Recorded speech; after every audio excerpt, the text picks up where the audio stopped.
يا ليلة القدر يا فضل بارنا خير من الدهر بالعفو تاتينا.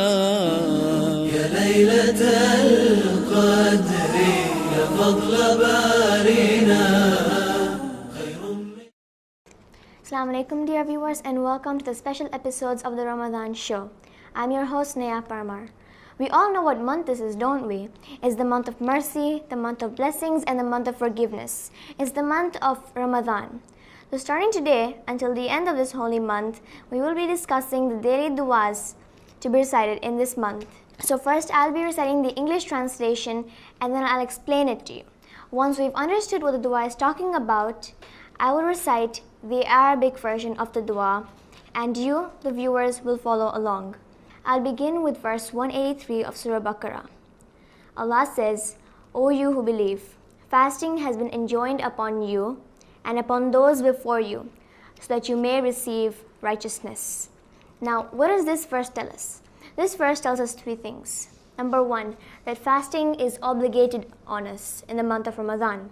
Number two, it was also wajib on those before us, like our parents, our grandparents, our great-grandparents, etc. And third and most importantly, the purpose, why we fast in the first place, which is to receive righteousness. But note that there is a catch here. Allah does not say so that you receive righteousness. He says so that you may receive righteousness. This word, this may, it can also be said as so that you might receive righteousness. See, there's special conditions, like you have to fulfill special conditions before you can receive that righteousness. We will discuss these conditions later on in this show. Now these daily du'as, they're not just methods or ways to ask for things from Allah subhanahu wa ta'ala, but they're supposed to be our goals, our ideals. There are reminders for what we want. So we remember what we want throughout our day and we work towards it. As Allah has said, take one step toward me and I shall take 10 steps towards you. So before you expect anything from Allah, show Him that you really want those values. When one recites a dua for a specific day, it would not make a mark, it wouldn't make a difference at all if you just recite it for 1 minute, because that's how much time it takes to recite a short dua, right? Just 1 minute. Now, but if you focus on it, if you try to implement those values into your life, obviously it would make a mark on your whole life. Ramadan is the month of training and we have to train to become better people, but make sure that you do things one at a time, because if you mix and merge everything together, it'll become too difficult to manage. Now today, the first of Ramadan, the dua for today is, O Allah, on this day, please decide my fasting to be the same as the fasting of the true fasters, and decide my acts of worship to be the same as those of the true worshippers, and awaken me from the slumber of the unconscious and unthinking, and excuse my offenses on this day, O God of the worlds, and pardon me, O He who pardons the offender. So we start with the first line, O Allah, make my fasts like those of the true fasters. Now, what do we ask Allah in this line? We ask Allah for sincerity, for truth. Now, this is one of the conditions for the purpose, for righteousness, to have sincerity, because when you fast, you want to fast with your whole heart. You just don't want to go through the day just without any response from your heart. You need to fast from your heart. That's one of the conditions. Now, as you all know, everything gets rated in this world based on its quality. There's from books to cars to toys and houses, etc. Everything gets rated whether it's good or bad. Now even fasting gets rated. Now obviously the Holy Prophet and the Imam, meaning the Masumin, who hold the highest level of patience, their fasts are of the best quality. So by reciting this line, make my fast like those of the true fasters, you're saying that you want your fast to be of good quality. Now for this, you have to abstain from evil. You have to make sure that you don't come in contact with evil. You have to avoid evil.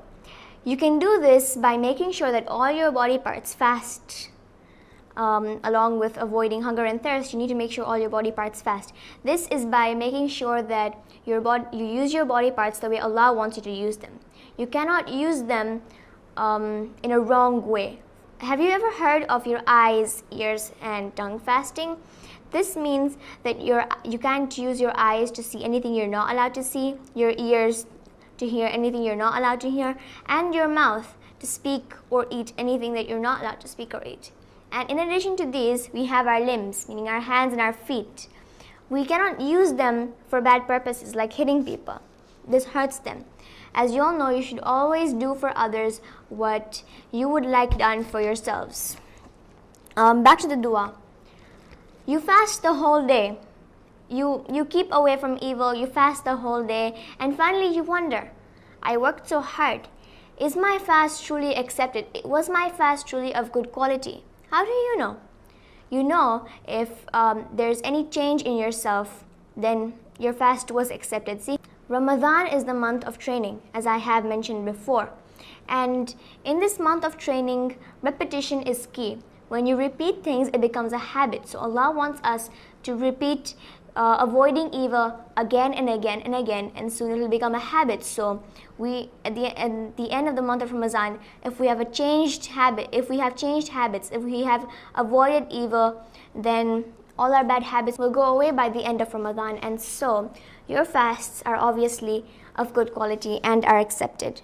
Now we go to the second line, and make my acts of worship like those of the true worshippers. Who are these true worshippers? Obviously, the Ma'asumin are the true worshippers. One example of the Ma'asumin, the fourth Imam. Now, his title was Zainul Abidin, which means the best of worshippers. So he's a really good example of one who had sincerity in his worship. This second line, and make my acts of worship like those of the true worshippers, is similar to the first line regarding fasting. Why? Because this second line is the base for the first.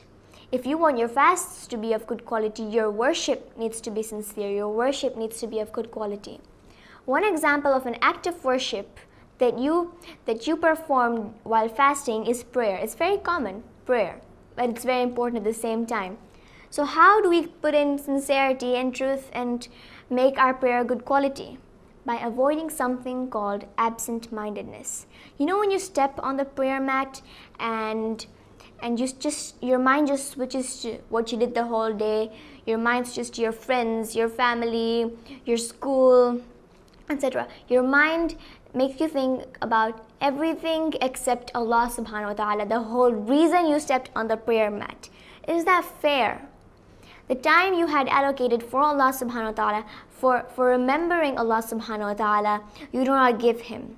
Yes, you have to change this. So we have to work on our absent-mindedness in order to make your worship good quality. The third line is, and awaken me from the slumber of the unconscious and unthinking. But we'll get back to this after our break.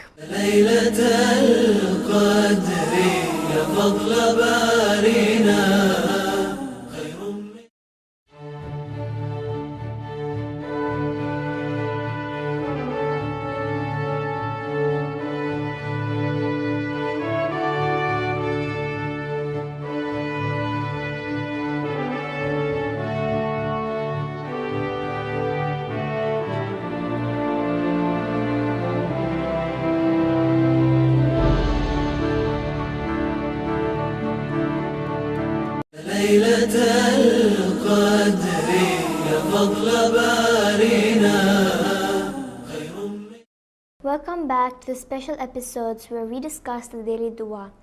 What did we discuss so far? So far we have discussed the first two lines of the first daily dua. We have discussed regarding the sincerity of our fasts and the sincerity of our prayer, how to make both of these of good quality. Now we'll go to the third line, and awaken me from the slumber of the unconscious and unthinking. You must be thinking, whoa, those are pretty difficult words, right? Now, slumber means sleep, and unconscious is the state of being unconscious. It's like when someone is asleep, he does not have consciousness. He does not know what is happening around him. Therefore, he is unconscious. Also, someone who has fainted is also unconscious. Now, the third term, unthinking. It's obvious that unthinking is the opposite of thinking. You think, you don't think. So unthinking is obviously the state of not being able to react and think of regarding what is happening around you. But we're not asking Allah that, oh Allah, please wake me up from my sleep. But we are asking for something actually really similar. Now, so who are these unconscious and unthinking people? These people are people who are not aware of their surrounding and are not able to react. Now, sleeping people are a good example, but here the Ahlul Bayt who gave us these du'as actually mean something else. They mean those people who are so reserved and into their own world that they do not know what is happening around them. Therefore, they might sin unintentionally without knowing. They might sin without realization. So this is what we're asking for from Allah subhanahu wa ta'ala. We are asking for realization. The fourth line is, and excuse my offenses on this day, O Lord of the worlds. Now, why do we say on this day? Why don't we say in this month? Because we want Allah to know that we are going to change for Him. We are telling Allah, oh Allah, please forgive us for those things we have done unintentionally, because we just asked for realization, right? In the previous line, we asked for realization so that we understand what's happening around us and so that we can avoid sinning unintentionally. Now here we say that, oh Allah, I may have sinned unintentionally in the past, so please forgive all those sins. I will surely change. Now forgiveness is not very easy. It's a very big thing. Some of you may not think so, but we'll discuss it in the next line, which is, and please pardon me, O He who pardons the offender. Here we're going to discuss forgiveness.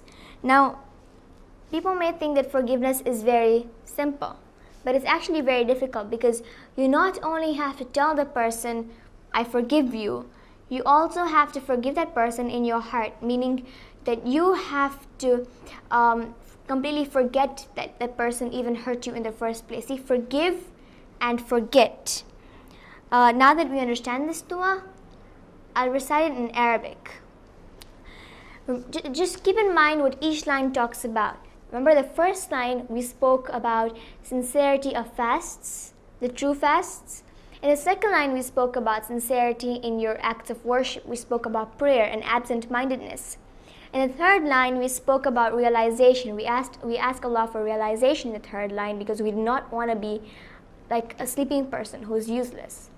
In the fourth line we asked Allah to forgive our unintentional sins, and in the fifth line we asked Allah for forgiveness. We asked Allah, please pardon me. Now I will now recite the Arabic dua. Allahumma ja'al siyami fihi siyam as-sa'imin wa qiyami fihi qiyam al-qa'imin wa nabbihni fihi an nawmat al-ghafilin wa habli jurmi fihi ya ilah al-alamin wa'fu anni ya afiyan anil mujrimin. Thank you for watching the special episodes today on IBN TV. May Allah grant us all tawfiq and strength to instill all those values we discussed today into our lives. I'll be back tomorrow, same time, with the next dua. Wassalamu alaikum wa rahmatullahi wa barakatuh.